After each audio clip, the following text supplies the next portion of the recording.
Hello বন্ধুরা, good morning. তোমরা সবাই কেমন আছো? আজকে গুড মর্নিংটা একটু দেরি করে জানাচ্ছি, কারণ সকালবেলা এখনও আমি চা খাইনি, না খেয়ে আছি।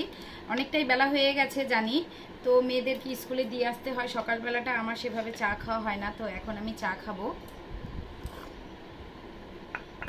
তো তোমরা কে কে এই যে দেখো রেশনের আটার হচ্ছে গোলা রুটি, আর এই চাপড়িটা হচ্ছে আমার শাশুড়ি মা ভালো বানায়, আমি ভালো বানাতে পারি না, তার জন্য আমি বানাই না, মা বানায়। আর মা বানায় আমাকে ডাক দেয় যে আসো শিবানী খাই।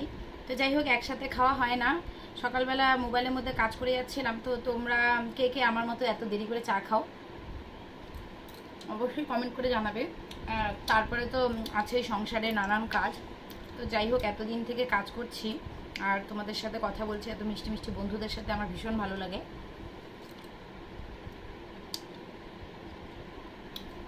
ভাবছিলাম আজকে পান্তা ভাত খাবো,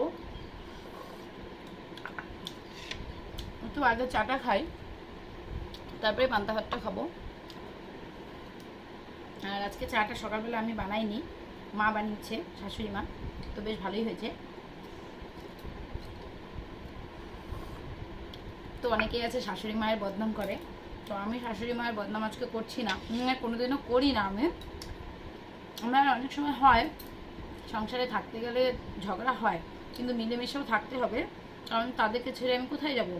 আর একটা মেয়ে যখন বিয়ে করে বাবার বাড়িতে চলে আসে, তাহলে তার বাবার বাড়ির সাথে কিন্তু সম্পর্কটা শেষ হয়ে যায়।